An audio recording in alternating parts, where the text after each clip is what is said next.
నేను మధు.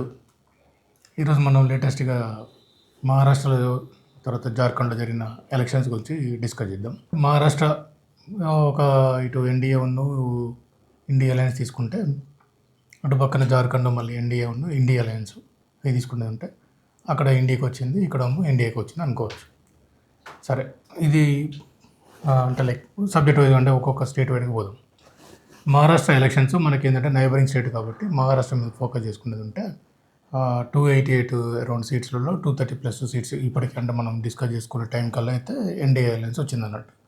దీంట్లో బీజేపీకి ఆల్మోస్ట్ 140 సీట్స్ వరకు వచ్చినాయి. 100 సీట్స్లో పార్టిసిపేట్ చేస్తే కాంగ్రెస్కి ఎన్ని వచ్చినాయంటే 18 సీట్లు వచ్చినాయి. అయితే పక్కన కర్ణాటకలో కాంగ్రెస్ గవర్నమెంట్ ఉంది, ఇటు పక్కన తెలంగాణలో కాంగ్రెస్ గవర్నమెంట్ ఉంది. మహారాష్ట్రలో కాంగ్రెస్ ఎందుకంత ఫెయిల్ అయింది, ఫ్లాప్ అని చెప్పేసి అని అనుకోవచ్చు అన్నట్టు. దీన్ని కొంచెం విశ్లేషించి మనం రాజకీయంగా చూస్తే మహారాష్ట్రలో కర్ణాటకలో పరిస్థితి ఎట్లా ఉండేదంటే యడియూరప్ప సిద్ధిరామయ్యకును ఇటు పక్కన డీకే శివకుమార్ బీజేపీలో కలుస్తాడు. ఆయన మీద ఎన్ఫోర్స్మెంట్ డైరెక్టరేట్ నుంచి ప్రెషర్ ఉండింది, కొన్ని కేసులు ఉన్నాయి, బీజేపీ మొగ్గు చూపుతారా అది అనుకున్న టైంలో ఒక 1.5 year కన్నా ముందే సిద్ధిరామయ్యను ఇటు డీకే శివకుమార్ వీళ్ళిద్దరు కలిసి పార్టీలోనే ఉండి పార్టీ నుంచి చేసుకుంటూ పోయి పార్టీని బలోపేతం చేసుకుందామని చెప్పి కొంచెం వాళ్ళు ఏంటంటే ఇద్దరు స్ట్రాంగ్ లీడర్స్ వాళ్ళిద్దరు కలిపి యూనిట్ అయ్యి పని చేసుకుంటూ పోతే అక్కడ కర్ణాటకలో కొంచెం కాంగ్రెస్ పార్టీకి గెలుపు సాధ్యమైంది.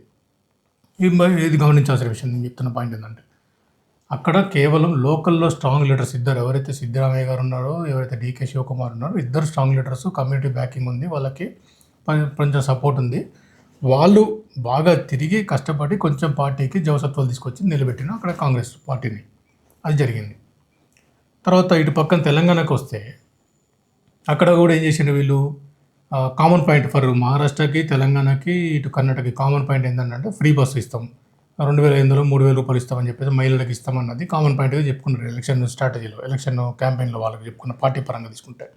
అయితే కర్ణాటకలో ఏం జరిగింది, వీళ్ళు 2,500 ఇస్తామనేసి అన్నారు, తర్వాత ఫ్రీ బస్ అన్నారు. ఫ్రీ బస్ పెట్టిన తర్వాత కొంచెం ఇబ్బందులు వచ్చినాయి, ఆ బస్సులలో మనకి పెరగట్లేదు, నెంబర్ ఆఫ్ బస్సెస్ తగ్గినాయి అని చెప్పేసి అని.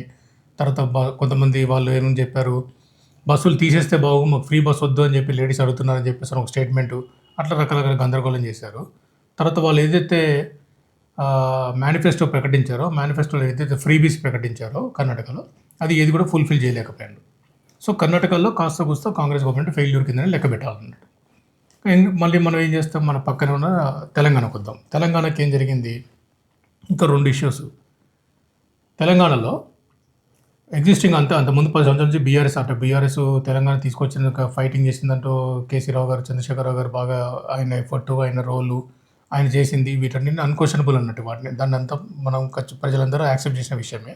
ప్లస్ రాష్ట్రం ఆవిర్భావం తర్వాత వాళ్ళకే మ్యాండేట్ ఇచ్చారు, సెకండ్ టైం కూడా వాళ్ళకి క్లియర్ మ్యాండేట్ ఇచ్చారు కాబట్టి ప్రజలకు వాళ్ళ మీద నమ్మకం ఉందని అనుకోవచ్చు. అయితే థర్డ్ టైం ఎలక్షన్స్ పోయే ముందు స్థానికంగా కొంతమంది ఎమ్మెల్యేల మీద నెగిటివ్ ఉంది.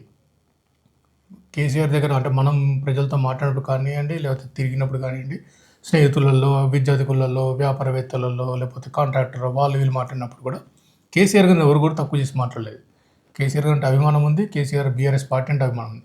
స్థానికంగా కొంతమంది ఎమ్మెల్యేల మీద వాళ్ళ మీదకి అభిప్రాయం బాగాలేదు అన్నట్టు. ఈ ఎమ్మెల్యే మావాడు మంచోడు కాదు, ఈయన ఓడిద్దాము అని పర్టికులర్ కాన్స్టిట్యున్సీలో అనుకున్నారు.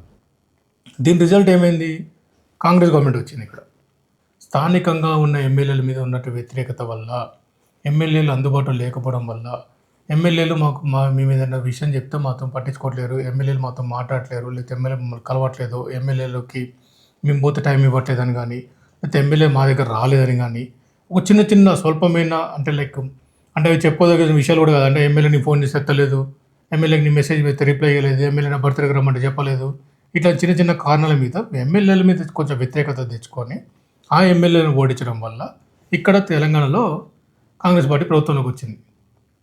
అయితే ఇక్కడ కూడా చాలా ఫ్రీబీస్ చెప్పారు. ఏమంటారు, రైతు భరోసా ఇస్తామన్నారు, రైతు బీమాలు ఇస్తామన్నారు, తర్వాత కళ్యాణ లక్ష్మికి అంటే మ్యారేజెస్ అయితే వాటికి తులం బంగారం ఇస్తామన్నారు, షాదీ ముబారక్ అంటే ఇంతకుముందు ప్రీవియస్ గవర్నమెంట్ ఉంది, వీళ్ళు వచ్చినాక వీళ్ళు చేస్తామన్నారు. అట్లా ఒక 420 హామీలు ఇచ్చుకుంటూ పోయినట్టు. 420 గ్యారంటీస్, 420 స్కీమ్స్ అని చెప్పేసి అని బీఆర్ఎస్ వాళ్ళు చెప్తూ ఉంటారు. ఈ 420 హామీలలో మహాలక్ష్మి పథకం కింద దాంట్లో ఒక 3 కాంపోనెంట్స్ ఉన్నాయి. వాటిలో ఏం చేసిండ్రు, కేవలం ఆడోళ్ళకి బస్సులు మాత్రం ఫ్రీ బస్ మాత్రం ప్రొవైడ్ చేసింది. ఈ ఫ్రీ బస్సులలో సేమ్ కర్ణాటక స్టోరీ. ఇక్కడ ఏమైంది, మొగోళ్ళకి టికెట్ సీట్ దొరకపోవడం అదొక ప్రాబ్లము. ఉన్న ఎక్స్‌ప్రెస్ బస్సులన్నీ తీసేసి వాటన్నిటిని కొన్ని బస్సులు కన్వర్ట్ చేసేసారు. వాటి పేర్లు మార్చేసి దీన్ని ఎక్స్‌ప్రెస్ కింద, లగ్జరీ కింద పెట్టేసుకున్నారు. తర్వాత నెంబర్ ఆఫ్ బస్ సర్వీసెస్ తగ్గించారు. ఇంతకుముందు ఊరికి 10 సర్వీసులు పోయేది ఉండేదంటే ఇప్పుడు 6 సర్వీసులు పెట్టారు అన్నట్టు. దీనివల్ల ఏమైంది, కంజెషన్ ఎక్కువైపోయి ఆటోలే మాకు వద్దురా బాబు అని చెప్పి వాళ్ళు గొడవలు పెట్టుకొని చాలా వీడియోస్ చూస్తుంటాం మనం. కండక్టర్‌తో గొడవలు, డ్రైవర్‌లతో గొడవలు. ఒక పాయింట్ నుంచి ఇంకో పాయింట్‌కి పోతుందంటే మధ్యలో ఒక 7, 8 పాయింట్లు ఉన్నాయనుకోండి. ఈ మధ్యలో వెళ్ళి బస్సులు ఆపకపోవడాలు, దానికి వాళ్ళు కండక్టర్ మీద గొడవ పోవడం, డ్రైవర్ల మీద గొడవ పోవడం, ఈ గందరగోళం అంతా సృష్టించింది అన్నట్టు. తర్వాత ఫ్రీగా కరెంట్ ఇస్తామన్నారు. 200 లోపల యూనిట్ ఉన్న వాళ్ళకి కరెంట్ ఇస్తామని అన్నారు. తర్వాత గ్యాస్ స్టవ్ కోసం ఒక 500 రూపాయలకి గ్యాస్ స్టవ్ ఇస్తాము, అంటే గ్యాస్ సిలిండర్ తీసుకుంటే రీఫిల్ కోసం 500 రూపాయలు ఇస్తామని అన్నారు. ఇట్లా పలు రకాలుగా చెప్పాను అన్నట్టు తెలంగాణలో. ఈ స్కీమ్స్ అన్నీ ఇవేమైతే అంటే తెలంగాణ ప్రాంతం వాళ్ళు ఇప్పుడు మనకి ఆదిలాబాద్ వాళ్ళు, తర్వాత నిజామాబాద్ వాళ్ళు, కొంతవరకు కరీంనగర్ వాళ్ళు, మేడ్చల్ వాళ్ళు, జహీరాబాద్, ఈ చుట్టుపక్కల ప్రాంతాల వాళ్ళు, హాఫ్ ఆఫ్ ది నిజామాబాద్ వాళ్ళు, వీళ్ళందరికీ మహారాష్ట్రతో సంబంధాలు ఎక్కువ ఉంటాయి. కొంతవరకు వ్యాపారాలు మహారాష్ట్రలో చేసే వ్యాపారస్తులు కొంతవరకు తెలుగు వాళ్ళు ఉంటారు.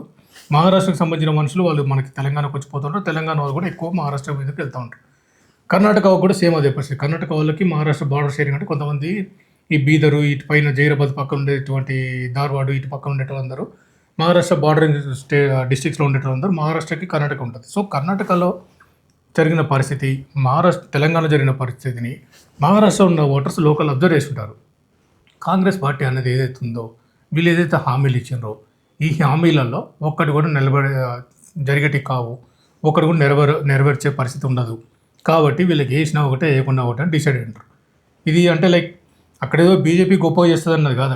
ఇక్కడ ఏం జరుగుంటుంది, కేవలం కాంగ్రెస్ పార్టీ మీద వ్యతిరేకత మీద, ఇక్కడ ఎట్లాగో వీళ్ళు గ్యారంటీలు హామీలు ఇచ్చిండ్రు, ఇవి ఏది కూడా ఒక్క గ్యారంటీ కూడా పనిచేయట్లేదు, ఇక్కడ కర్ణాటకలో ఫెయిల్ అయ్యారు, తెలంగాణలో ఫెయిల్ అయ్యారు, కాబట్టి వాళ్ళ మీద డిపెండ్ అయితే వేస్ట్ అన్న ఒక ఆలోచనతోనే మహారాష్ట్ర లోకల్ ప్రజలకు ఏం చేశారంటే, లోకల్లో వాళ్ళు శివసేనకి, తర్వాత అజిత్ పవార్ సంబంధించిన ఎన్సీపీకి, కొంతవరకు బీజేపీ వాళ్ళకి ఓటింగ్ వేసుకొని అక్కడ కాంగ్రెస్ పార్టీ నాన్నని కేవలము ఒక 20 సీట్లకే వాళ్ళని 18 సీట్లు రిస్ట్రిక్ట్ చేసింది అన్నట్టు. సో అంటే పబ్లిక్ మీరు ఏదైతే ఒక కల్లబొల్లి మాటలు చెప్పేసని మేము ఆ గ్యారంటీలు ఇస్తాం, ఈ గ్యారంటీలు ఇస్తాం, ఆ స్కీమ్లు ఇస్తామని చెప్పేసి అని ఏదైతే ఫేక్ ప్రచారాలు చేస్తూ ఉంటారో వాటి పబ్లిక్ని వినే పరిస్థితి లేదు. అది క్లియర్గా అర్థమైపోయింది మహారాష్ట్ర రిజల్ట్ తీసుకునేది ఉంటే. తర్వాత జార్ఖండ్లో పోదాం. జార్ఖండ్లో ఎన్డీఏ అలయన్స్ను ఇండియా అలయన్స్ దీంట్లో తీసుకునేది ఉంటే, జార్ఖండ్లో ఏమైంది, రీజనల్ పార్టీ అక్కడ జేఎంఎం పార్టీ ఉంది. జేఎంఎం వాళ్ళని ఏం చేశారు, అక్కడ ఈడీ రైడ్స్ అని, సిబిఐ రైడ్స్ అని, ఇవన్నీ నానా రకాలు రచ్చ చేసేసి శిబు సోరెన్ వాళ్ళ కొడుకున్నాడు. ఆయనని ఆ సోరెన్ గారిని ఏం చేశారు, అక్కడ ఆయన చాలా ఇబ్బంది పెట్టి ఆయన జైల్లో వేసి అవి చేశారు. అది ఏమైంది, అక్కడ that party emerged as victorious. ఒక 30 సీట్ల వరకు వాళ్ళు 32 సీట్లు అంటే మనం మాట్లాడుతుంటే కల్లా 32 సీట్ల వరకు వాళ్ళు స్ట్రాంగ్గా ముందుకు వచ్చారు. తర్వాత అట్లనే కొంతవరకు కాంగ్రెస్ కొన్ని సీట్లు తీసుకుంది. వాళ్ళిద్దరు అలయన్స్లో అంటే ఇక్కడ చూసుకునేది ఉంటే మహారాష్ట్రలో ఎన్సీపీ, శివసేన అండ్ అంటే ఈవెన్ లోకల్లో ఉన్న ఎన్సీపీ 2 పార్టీగా అజిత్ పవార్ వర్గం ఉన్న శరద్ పవార్ వర్గం 2 విడిపోయినా కూడా లోకల్గా రీజనల్గా ఉండేది తీసుకునేది ఉంటే నేషనలిస్ట్ కాంగ్రెస్ పార్టీస్ బోత్ శరద్ పవార్ వర్గమును, అజిత్ పవార్ వర్గము, శివసేన అటు ఉద్ధవ్ ఠాక్రే వర్గము, తర్వాత ఇటు ఈయన షిండే వర్గము, తర్వాత అక్కడ జార్ఖండ్లో తీసుకునేది ఉంటే అగైన్ మళ్ళీ ఏం జరిగింది, జేఎంఎం పార్టీ. అంటే రీజనల్ పార్టీసే ఇక్కడ ఎక్కువ తీసుకునేది ఉంటే ఈ కాంగ్రెస్ నుండి బీజేపీని పక్కన పెడితే regional parties are strong and victorious. ప్రభుత్వంలో వాళ్ళు పార్టిసిపేట్ చేస్తారు, ప్రభుత్వంలో వాళ్ళ మంత్రివర్గంలో ఉంటారు, ప్రభుత్వంలో వీళ్ళు ఒక క్రియాశీలకంగా సభ్యత్వంగా ఉండే పరిస్థితి ఉన్నది. అంటే ఇప్పుడు మనం కొంచెం అబ్జర్వ్ చేసుకునేది ఉంటే, సదరన్లో తీసుకునేది ఉంటే డిఎంకే ఉంటుంది, అటు పక్కన ఏఐడిఎంకే ఉంటుంది, ఇటు పక్కన బీఆర్ఎస్ ఉంటుంది, తర్వాత లోకల్ పార్టీస్ మనకి ఇటు కాంగ్రెస్, ఇటు కర్ణాటకలో కానీ, మహారాష్ట్రలో కానివ్వండి, నార్త్లో కానివ్వండి తీసుకునేది ఉంటే, రీజనల్ పార్టీస్ ఆర్ లైక్ ఫ్యూచర్లో ఎట్లా ఉంటుంది అంటే, రీజనల్ పార్టీసే చాలా స్ట్రెంగ్త్. రీజనల్ పార్టీస్ సపోర్ట్ చేసే వాళ్ళు అయితేనే సెంటర్లో రూలింగ్కి వచ్చే పరిస్థితి ఉందేమో అని అనిపిస్తూ ఉంది. తర్వాత ఇక్కడ చూసుకుంటే మనకి మామూలుగా స్టేట్లో కానీ, ఎస్పెషల్లీ తెలంగాణ తీసుకుంటే, మనం తెలంగాణ గురించి ఎక్కువ మాట్లాడతాం కాబట్టి తెలంగాణ తీసుకునేది ఉంటే, ఇక్కడ కాంగ్రెస్ పార్టీ వాళ్ళు కానీ, బీజేపీ వాళ్ళు కానీ ఎట్లా మాట్లాడతారంటే, మేము బీఆర్ఎస్ పార్టీని ఉండనివ్వము, రీజనల్ పార్టీని ఉండనివ్వము అన్న టైప్లో మాట్లాడుతూ ఉంటారు. బట్ ఇక్కడ మనం అబ్జర్వ్ చేస్తుందంటే, బీఆర్ఎస్ ఉండనివ్వకపోవడము, ఉంచడం అన్నది మీ చేతుల్లో లేదు. ఎందుకంటే పబ్లిక్ అది పబ్లిక్ రీజనల్ సెంటిమెంట్ ఉంటుంది, రీజనల్ ఇష్యూస్ని వాళ్ళకి ఫోకస్డ్ ఉంటుంది, వీళ్ళకి స్టేట్ అంతా కంట్రీ అంతా ఏం జరుగుతుంది సంబంధం ఉంటుంది, ఫోకస్డ్గా పని చేసుకుంటారు. మనం అది క్లియర్గా ఒక 10 సంవత్సరాలు చూసాం మనము. అంటే ఒక state leader, state party state కోసమే ఫోకస్ చేసుకుంటే ఎంత డెవలప్మెంట్ జరుగుతుంది, ఎన్ని పారామీటర్స్లో ఇండెక్స్లలో మనకి చేంజెస్ కనపడతాయి, ఎంత అప్లిఫ్ట్మెంట్ చేయొచ్చు, ఎంత బీపీఎల్ నుంచి ఎంతమందిని అప్లిఫ్ట్మెంట్ చేసుకోవచ్చు, ఎడ్యుకేషన్ వైజ్గా ఎంత మార్పులు తీసుకురావచ్చు, ఇవన్నీ కూడా మనకి ఏం జరిగినాయి గత 10 yearsలో లోకల్ పార్టీస్ చూసినాం. అదే నేషనల్ పార్టీస్కి వచ్చేసరికి మనకి already it is also proven and మనకి ఆల్రెడీ కళ్ళ ముందు కనపడుతున్న విషయాలే. ఒక నేషనల్ హైవేలో ఒక బ్రిడ్జ్ కట్టమంటే ఆ బ్రిడ్జ్ కట్టడానికి 5 సంవత్సరాలు పట్టింది. కరీంనగర్లో రైల్వే క్రాసింగ్ వేయడానికి దానికి ఒక 5 సంవత్సరాలు పట్టింది. ఉప్పల్లో బ్రిడ్జ్ కట్టడానికి ఒక 7-8 సంవత్సరాలు పడుతుంది. అంటే వాళ్ళకి పర్టికులర్ అంటే స్టేట్ ఇష్యూస్ మీద లేకపోతే లోకలైజ్డ్ ఇష్యూస్ మీద పెద్దగా అంత కాన్సన్ట్రేషన్ ఉంది. ఎందుకంటే వాళ్ళు కంట్రీ లెవెల్లో తీసుకుంటారు కాబట్టి ఎప్పటికప్పుడు ఎట్లుండాలి, అక్కడ రావాలి, ఈ స్టేట్లో రావాలి, ఆ స్టేట్లో రావాలి, ఓవరాల్గా మన రూలింగ్లో ఉండాలి, సెంట్రల్ గవర్నమెంట్లో మనం ఉండాలన్న ఆలోచనతో నేషనల్ పార్టీస్ ఉంటే పనిచేస్తాయి కాబట్టి వాళ్ళకి స్టేట్కి సంబంధించిన లోకలైజ్ ఇష్యూ మీద టార్గెట్ ఉంటుంది కాబట్టి లోకల్ పార్టీసే స్ట్రాంగ్ ఉంటాయి, లోకల్ పార్టీసే స్ట్రెంగ్తన్ అవుతాయి, local parties will be a major decisive force అని చెప్పేసి అని అనిపిస్తూ ఉంది. ఫ్యూచర్లో ఇదే జరుగుతుందేమో అనిపిస్తూ ఉంది. తర్వాత ఫెయిల్యూర్ ఆఫ్ ది లీడర్స్, అంటే మేము ఏదైతే స్టార్ క్యాంపెయిన్స్ అని చెప్పుకున్నారో, తెలంగాణ నుంచి రేవంత్ రెడ్డిని పంపించారు మహారాష్ట్రకి, బట్టి విక్రమార్కని పంపించారు జార్ఖండ్కి, తర్వాత సీతక్క గారు పోయారు, వారు చేస్తున్నారు, రాహుల్ గాంధీ, ప్రియాంక గాంధీ వీళ్ళందరూ ఎట్లా చేస్తారు. అయితే ఇక్కడ చిన్న గ్యారెంటీ తేడా చూసుకోవాల్సిన విషయం ఏంటంటే తెలంగాణకు వచ్చేసరికి రాహుల్ గాంధీ, సోనియా గాంధీ వచ్చేసి ఆవిడే అంటే 6 గ్యారెంటీలు మొత్తం ఆవిడే చెప్పారు ఒక సభ పెట్టి, హైదరాబాద్ అవుట్స్కట్స్లో పెట్టి. తర్వాత రాహుల్ గాంధీ, ప్రియాంక గాంధీ వీళ్ళందరూ ఇక్కడే తిష్ట వేసి ఇక్కడే తిరిగి అంటే రీజనల్ పార్టీలు స్ట్రాంగ్గా ఉన్నటువంటి ఒక బీఆర్ఎస్ పార్టీని ఓడించాలన్న ఆలోచనతోనే బీజేపీ వాళ్ళు అటు మోడీ కాడ నుంచి, అమిత్ షా కాడ నుంచి, జేపీ నడ్డా కాడ నుంచి, ఇటు పక్కన సోనియా గాంధీ, ప్రియాంక గాంధీ, రాహుల్ గాంధీ, మధ్య రాబర్ట్ వాద్రా కూడా, అంటే ఖర్గే గారు, ఇంతమంది స్టాల్వర్డ్స్ అందరూ వచ్చి ఒక రీజనల్ పార్టీని ఓడిద్దామన్న పరిస్థితిలో ఇక్కడ యాక్ట్ చేశారు. అదే వాళ్ళు మహారాష్ట్రకు వచ్చేసరికి వాళ్ళకి దేన్నో, ఎందుకంటే అక్కడ శివసేన స్ట్రాంగ్ ఉండింది, తర్వాత ఇటు పక్కన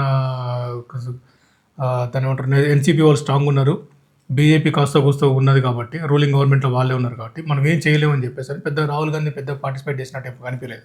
మోడీ ఏం చేస్తాడు, ఇంటర్ రిలేషన్షిప్ మెయింటైన్ చేసిండు, రష్యాతో ఫ్రెండ్లీగానే ఉంటాడు, చైనాతో స్ట్రాంగ్గానే మాట్లాడతాడు, పాకిస్తాన్ అంటే ఇట్లా సరెండర్ అయిపోయింది, శ్రీలంక వాళ్ళు మాల్దీవ్స్ సరెండర్ అయిపోయింది, మనం చూస్తూ ఉన్నాం, నేపాల్ ఈజ్ ఫ్రెండ్లీ కంట్రీ, మనకి ప్రాబ్లం ఉండదు, బంగ్లాదేశ్ వాళ్ళు మనకి ఫ్రెండ్లీగానే ఉంటారు. ఈవెన్ ఇప్పుడు వాళ్ళకి అక్కడ బంగ్లాదేశ్లో పవర్ చేంజ్ జరిగినా కూడా వాళ్ళైతే ఇప్పటిదాకైతే కంట్రీ మీద అయితే ఇక్కడ మాట్లాడలేదు. ఇటు పక్కన యుక్రెయిన్తో కానీ రష్యాతో రిలేషన్షిప్ బాగానే ఉంది, యూరోపియన్ కంట్రీస్తో రిలేషన్షిప్ బాగానే ఉంది, G20లో మన పార్టిసిపేషన్ బాగానే ఉంటుంది. కెనడా వాళ్ళు ఎప్పుడైతే వాళ్ళు కొంచెం తేడా చేశారో వెంటనే he has given a strong reply to them, Canada వాళ్ళని కంట్రోల్లో పెట్టగలిగాడు. తర్వాత అక్కడ నుంచి మన డిప్లొమాట్స్ని విత్డ్రా చేసుకోగలిగారు. యూఎస్ రిలేషన్షిప్లో ఆల్రెడీ ట్రంప్తో ఫ్రెండ్షిప్ ఉంది, డెమోక్రాట్స్ ఆల్రెడీ ఎప్పటి నుంచో ఉండింది. అంటే లైక్ ఇప్పుడు కంపేర్ చేసుకునేది ఉంటే మనకి ఒక మోడీని ఒక రాహుల్ గాంధీని పట్టుకునేది ఉంటే పెద్ద అయినా కాస్త కూస్తో మోడీ ఏం చేస్తున్నాడు, ఇంటర్నేషనల్ రిలేషన్షిప్స్, లోకలైజ్డ్ ఇష్యూస్లో వీటిలో బాగానే ఉన్నాడు. కాబట్టి పబ్లిక్ ఏమవుతుంది, ఎంపీ ఎలక్షన్స్కి వచ్చేసరికి ఏమవుతుందంటే బీజేపీ మీద కొంచెం ప్రిఫరెన్స్ ఇచ్చే ఛాన్స్ ఉండింది. ఇది ముందు ఉంటుందా రాదా అన్నది వేరే విషయం, ఎందుకంటే ముందు చాలా చేంజెస్ రావచ్చు. ఇంతకుముందు అనుకున్నట్టు రాను ఎట్లా ఉంటుందంటే నేషనల్ పార్టీస్ ఏవైనా కూడా కొంతవరకు ఓట్ షేర్లు అంటే అవుట్ ఆఫ్ 500 సీట్స్లలో వాళ్ళకు 100కో 150కో 200కో పరిమితి అయితే rest of the regional parties అన్ని కలిపి వాటికి సపోర్ట్ చేస్తే వాళ్ళు కోయలిషన్ గవర్నమెంట్స్లో వస్తారేమో అని అనిపిస్తూ ఉండింది. దీంట్లో రాను ఏఐడిఎంకే కానీ, డిఎంకే కానీ, బీఆర్ఎస్ పార్టీ కానీ, ఇటు ఎన్సీపీ పార్టీస్ కానీ, శివసేన పార్టీ కానీ ఇవి స్ట్రాంగ్గా ఎమర్జ్ అవుతాయి అని చెప్పేసి అనిపిస్తూ ఉంది.